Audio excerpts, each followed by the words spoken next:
மனைவியின் நடத்தையில் சந்தேகத்தின் காரணமாக தன்னுடைய காதல் மனைவியை சரமாரியா ஒரு நபர் வெட்டி கொன்றிருக்காரு. அதுவும் டாக்டர்களின் கண் முன்னாலே இந்த சம்பவம் நடந்திருக்கு. கத்திரிக்கோலாலும் எடுத்து குத்திருக்காரு. பதறிப்போன டாக்டர்கள் உடனடியாக காவல்துறைக்கும் தகவல் தெரிவிச்சிருக்காங்க. என்ன நடந்திருக்கு வாங்க விரிவா பார்க்கலாம். வேலூர் மாவட்டம் பள்ளிகொண்டா அடுத்த கீழ்கிருஷ்ணாபுரம் கிராமத்தைச் சேர்ந்தவர் ரவிக்குமார். இவருக்கு 30 வயதாகுது.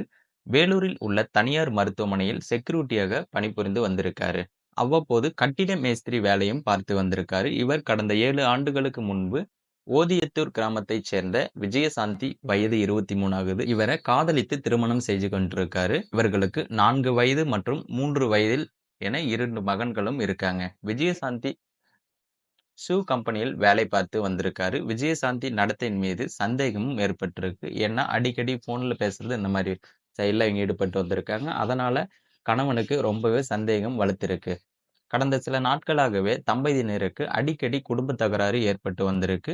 இந்த நிலையில் நேற்று காலை ரவிக்குமார் பெற்றோர் வேலைக்கு சென்ற நிலையில் வீட்டின் கதவை உள்பக்கமாக தாழ்பால் போட்டுக் கொண்டார். ரவிக்குமார் மனைவியுடன் தகராறில ஈடுபட்டு வந்திருக்காரு. அப்போது வீட்டில் இருந்த கத்தியை எடுத்து விஜயசாந்தி தலை, முகம், கழுத்து, மார்பு பகுதியில் சரமாரியாக வெட்டியிருக்காங்க. இவரது அலறல் சத்தம் கேட்டு வந்த அக்கம் பக்கத்தில் இருந்த இளைஞர்கள் கதவை உடைத்து உள்ளே சென்றிருக்காங்க. அங்கு ரத்த வெள்ளத்தில் கிடந்த விஜயசாந்தியை மீட்டு இருசக்கர வாகனத்தில் மருத்துவமனைக்கு அழைத்து சென்றிருக்காங்க. அப்போது ரவிக்குமார் தானும் மனைவியுடன் வருவதாக கூறி சென்றிருக்காரு.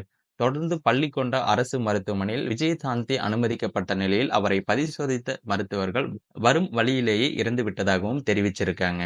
அப்போது ஆத்திரம் அடங்காத ரவிக்குமார் யாரும் எதிர்பார்க்காத நேரத்தில் மருத்துவமனையில் இருந்த கத்திரிக்கோலை எடுத்து சடலமாக கிடந்த விஜயசாந்தியின் வயிற்றில பல முறை குத்தியிருக்காரு.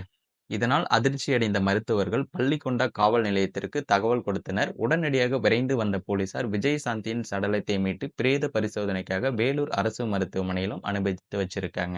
இது குறித்து விஜயசாந்தியின் தாய் கொடுத்த புகாரின் பேரில் போலீசார் வழக்கு பதிவு செய்து ரவிக்குமாரை கைது செஞ்சு இப்போ சிறையிலும் அடைச்சிருக்காங்க. இந்த சம்பவம் பார்த்தீங்கன்னா அப்பகுதியில பெரும் பரபரப்பையும் சர்ச்சையும் ஏற்படுத்தியிருக்கு. மேலும் இது போன்ற வீடியோக்கள் உடனுக்குடன் பார்க்க மறக்காம நம்ம சேனல் சப்ஸ்கிரைப் பண்ணி தொடர்ந்து ஃபாலோ பண்ணுங்க. அப்பதான் நம்ம டெய்லியும் கொடுக்கக்கூடிய வீடியோ உங்களுக்கு நோட்டிபிகேஷனா வந்து சேரும்.